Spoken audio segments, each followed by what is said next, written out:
Follow me into a library in Israel, or going into a room that is closed to the public, to a separate area where only a few people have ever visited. We're going to look at a book that has been handled by only a few dozen people. This book was bought at an auction in the 1950s, and it is written in numerical code. It took mathematicians a few years to break the code and then translate the book so it could be read. The book was written by perhaps the greatest mathematician in history. The mathematicians, historians, and scientists who were eager to read the book were expecting to find mysteries of the world. But what they found were writings about biblical prophecy. The mathematician who wrote them had studied the prophecies of Daniel, Ezekiel, and Revelation, and using math, had calculated the year the world would end. Today, we're going to tell his story.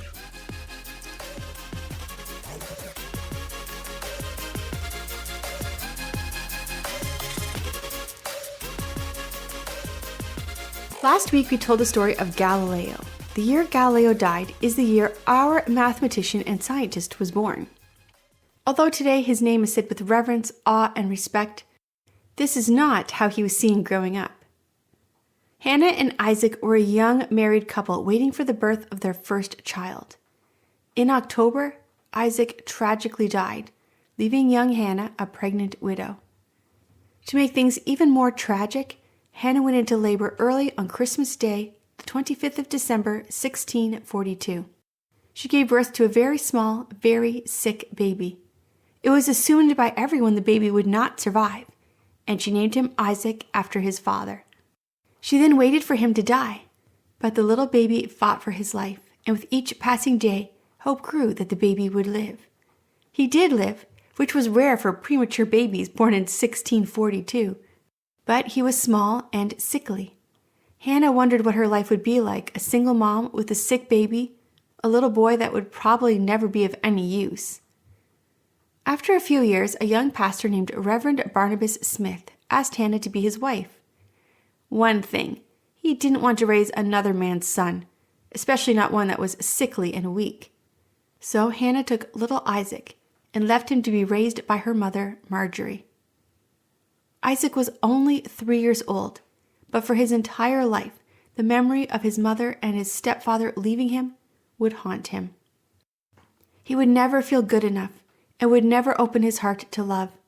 He would strive to prove his worth and would take any criticism at all as rejection, and he would never handle rejection well. Isaac was still able to see his mother and stepfather, and soon they had children of their own. In fact, they had 3. Mary, Benjamin, and Hannah.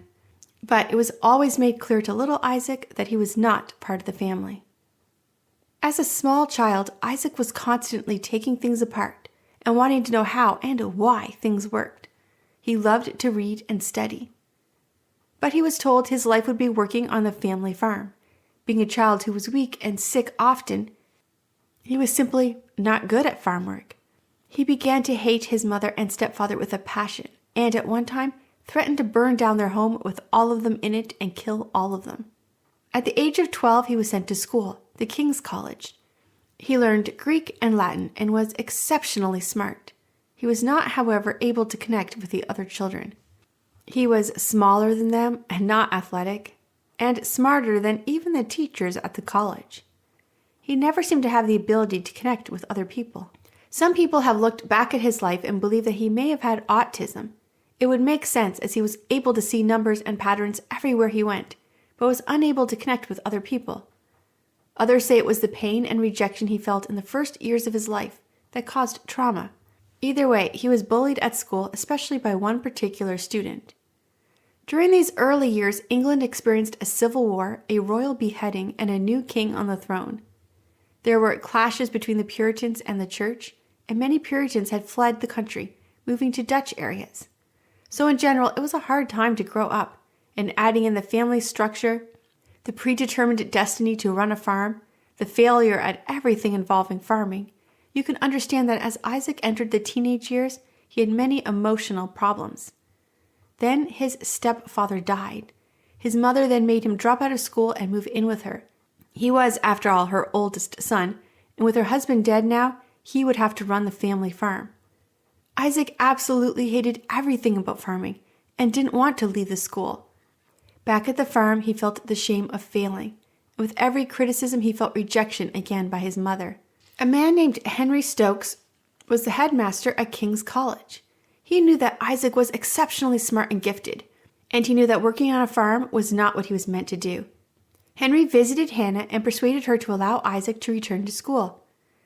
Isaac wanted to prove himself at the school, and he made sure that in every class he was the #1 student.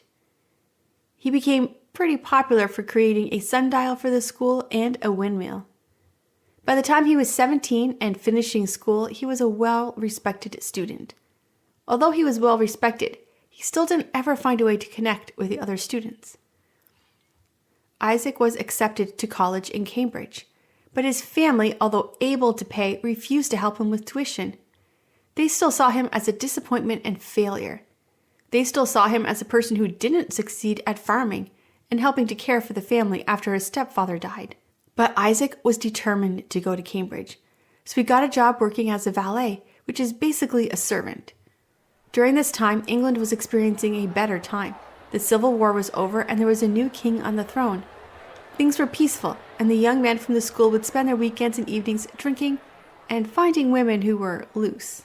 But Isaac spent his time either studying or working as a servant and refused to go out with the other men. In fact, their lifestyle seemed ridiculous to him. During this time in Cambridge, Isaac took theology classes.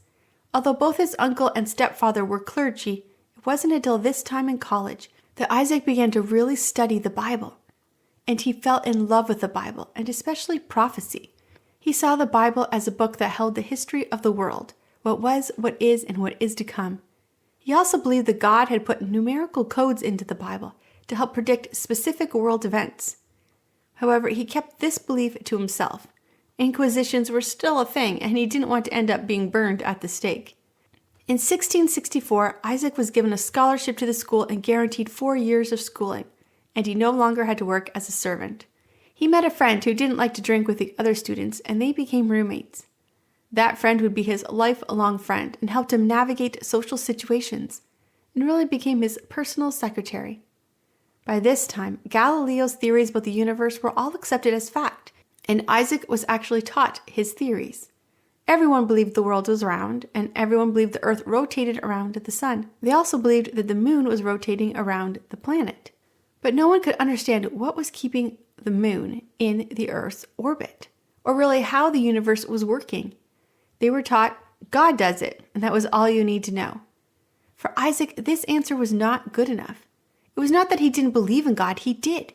It was that he believed that God created the world in such a way that there was scientific laws that held the universe together. He believed that God wanted people to know how the universe worked, and that knowing this would help you know more about God and his character. Isaac believed that nothing could be said to be true unless it could be proven with scientific tests or with a mathematical equation. Just when things in his life were starting to go well, a plague hit Cambridge. Every day, thousands of people were dying. This was the last great plague that came through England. In 1 year, more than 100,000 people died. That was out of a population of just 460,000. That means that around 25% of the people in England died. Just 40 years earlier, a plague had come through and killed 40,000 people.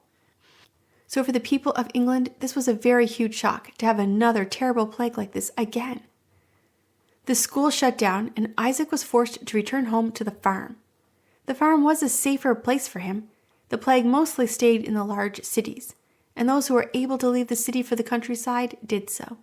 Isaac decided early on that this time on his farm would not be wasted. He asked God to help him make the most of this time, and this year on the farm would be the year he would later call his year of wonders. This is when the story of Isaac sitting under a tree and getting hit on the head with an apple and discovering gravity comes from, although there's much more to the story than that. On the farm, they did have an apple orchard, and Isaac was at the time trying to find a reason as to how the moon was orbiting the earth, but still wasn't leaving the earth's orbit. If everything travels in a straight line, then why was the moon staying so close to the earth? Walking through the apple orchard, he thought, what if the same thing that pulls apples to the ground is pulling the moon towards the earth? and that was the start of his theory of gravity. However, he also had thoughts about the rate at which objects fell to the ground. He wanted to find out exactly how to calculate the speed of an object falling at each part of its fall. But the hardest and most advanced math was not able to give him an equation for this. He needed a speed even smaller than zero, so he created a brand new math, calculus, and created the formulas for the law of motion.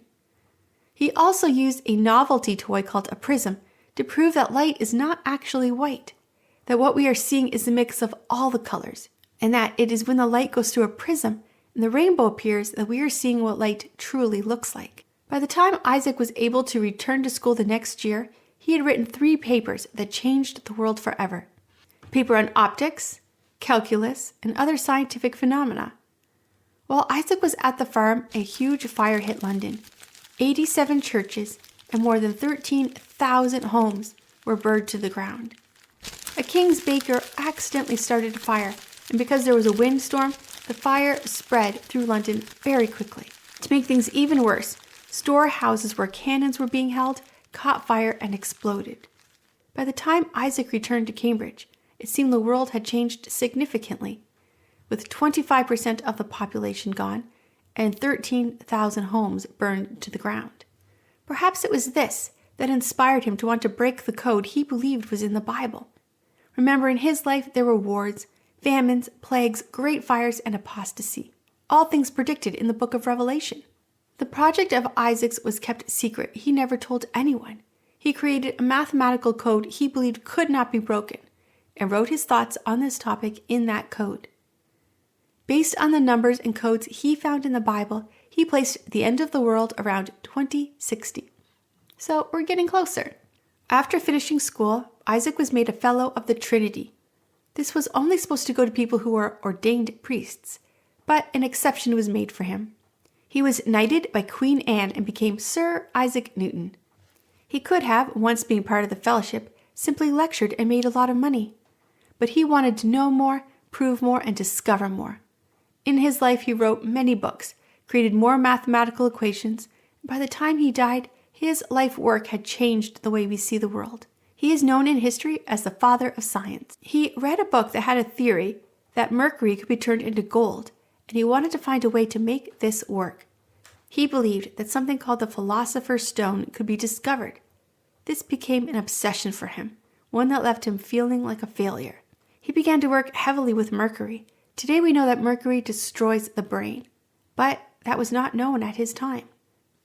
Isaac, who had already had a hard time in social gatherings and getting along with people, became more withdrawn over the years. However, he still wrote, published books, and was even voted into Parliament twice.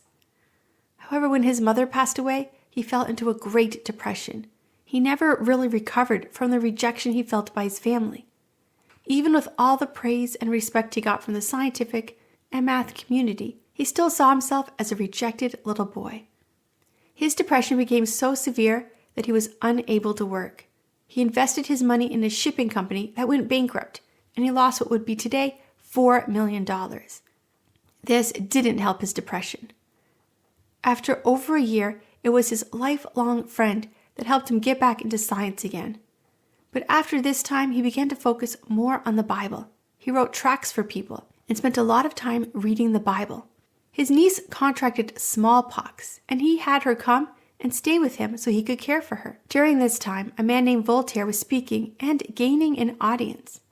He was an atheist and claimed that man had moved past the idea of God and that God was dead. Although Isaac Newton pushed the scientific community to not use the "because God is doing it" as a scientific answer, he never believed that it was not God that was keeping the world together.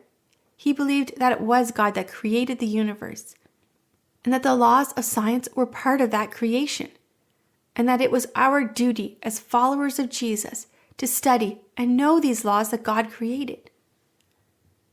When Isaac was old, it was his family that took care of him. His niece that he had cared for became the person who was at his side. She was basically his secretary. To see Isaac meant that you had to go through her, and she would schedule time for you. She loved her uncle dearly. Sir Isaac Newton died in his sleep in London on the 20th of March, 1727. The English poet Alexander Pope wrote this about him. Nature and nature's laws were hid in night. God said, "Let Newton be," and all was light. Newton himself wrote this in his journal. "I do not know what I may appear to the world, but to myself I seem to have only been a little boy playing on the seashore and diverting myself in now and then finding a smoother pebble or a prettier shell than ordinary, whilst the great ocean of truth lay all undiscovered before me." Albert Einstein would later keep a picture of Isaac Newton on his study wall. Recently, the bones of Isaac Newton were tested and found to be full of mercury, so his years of bouts of depression and mood swings were probably all from the mercury in his bones. But it was not until his code was cracked and his secret thoughts were revealed that people learned about his deep obsession with end times and his belief in the numerical code in the Bible. They also learned that when Isaac Newton was studying church history, and specifically the debates between Athanasius and Arius, that he took the side of Arius, who rejected the view of the Trinity. We talked about Arius and Athanasius in episodes 8 and 10. Sir Isaac Newton was a complicated man. His theology was not correct, yet his theology was one he kept hidden away. What he did leave us was the wonder of creation, and a way to see science as a way to know more about God. His journals are kept locked away in a library in Israel, and only a few people have ever seen them. And that's the story of Isaac Newton. To hear more of my podcasts or some of my other podcasts, or to listen to some of my videos, check out lauraleesiemens.com, and I'll see you next week.